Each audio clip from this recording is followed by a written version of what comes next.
먼저 우리가 행복해지는 법부터 알아봅니다. 행복해지는 방법은 비유를 통해서 알 수 있는 것과 같이 아버지 되시는 하나님과 함께 있는 것입니다. 즉 하나님의 품을 떠나지 않는 것입니다. 이게 우리 인간이 행복해지는 법입니다.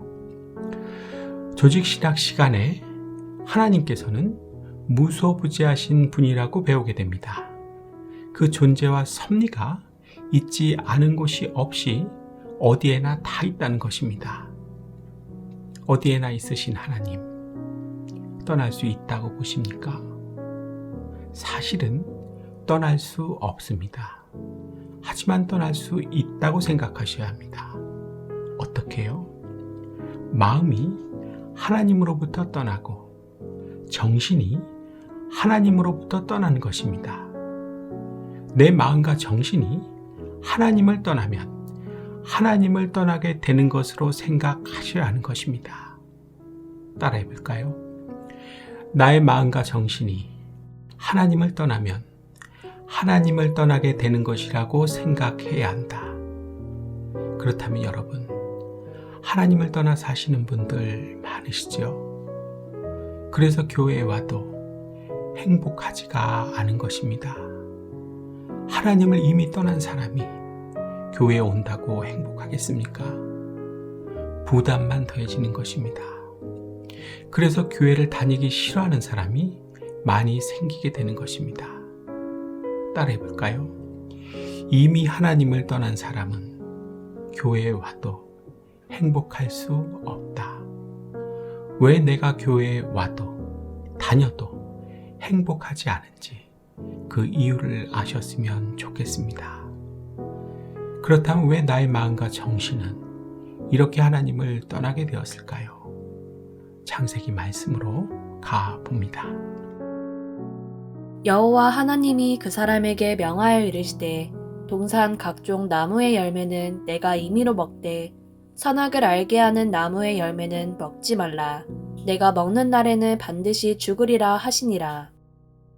동산 중앙에 있는 나무의 열매는 하나님의 말씀에 너희는 먹지도 말고 만지지도 말라. 너희가 죽을까 하노라 하셨느니라. 뱀이 여자에게 이르되 너희가 결코 죽지 아니하리라. 너희가 그것을 먹는 날에는 너희 눈이 밝아져 하나님과 같이 되어 선악을 알 줄 하나님이 아심이니라. 첫째, 죽을까 하노라. 머리가 나쁜 것이 원인입니다. 반드시 죽으리라는 말이 기억이 안 나는 것입니다. 둘째, 너희 눈이 밝아져 하나님과 같이 되어 욕심이 원인입니다. 이 욕심은 반드시 죽으리라를 죽을까 하노라로 기억을 재조합시키는 위력이 있습니다. 머리를 나쁘게 만들 수 있는 위력이 있다는 것입니다. 이렇게 해서 머리가 더 나빠진 사람들 많이 보이시죠? 셋째는 결코 죽지 아니하니라. 사탄의 유혹이 원인입니다.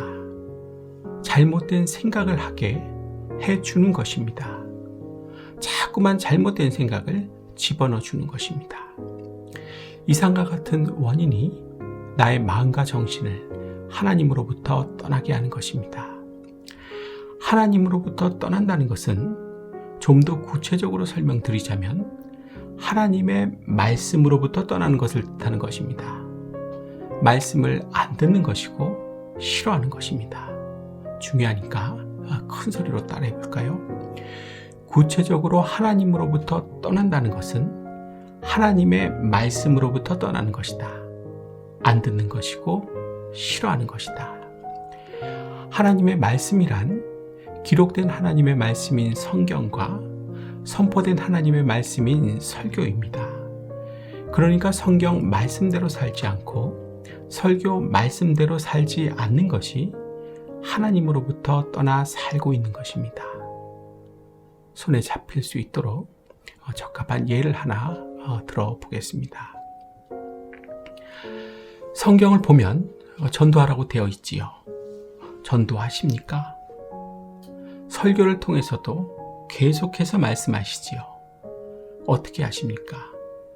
전혀 안 하시지요. 이렇게 하는 것이 하나님의 말씀으로부터 떠나 있는 것이고 탕자와 같이 하나님을 떠나 살고 있는 것입니다. 내가 지금 어떻게 살아오고 있는지 잘 이해가 되셨으면 좋겠습니다. 앞으로는 하나님의 말씀대로 사십시오. 성경과 설교 말씀대로 사시는 것입니다. 이렇게 하는 것이 하나님을 떠나지 않는 것입니다. 아버지 되시는 하나님과 함께 있는 것입니다. 하나님의 품 안에서 사는 것이며 피조물된 우리들이 행복해지는 법입니다. 왜요? 그렇게 하나님께서 창조하셨기 때문입니다. 마치 물고기가 물을 떠나서 살 수 없고 새가 하늘을 떠나서 살 수 없는 것과 같은 원리입니다. 하나님을 떠나 살지 마시길 당부드립니다.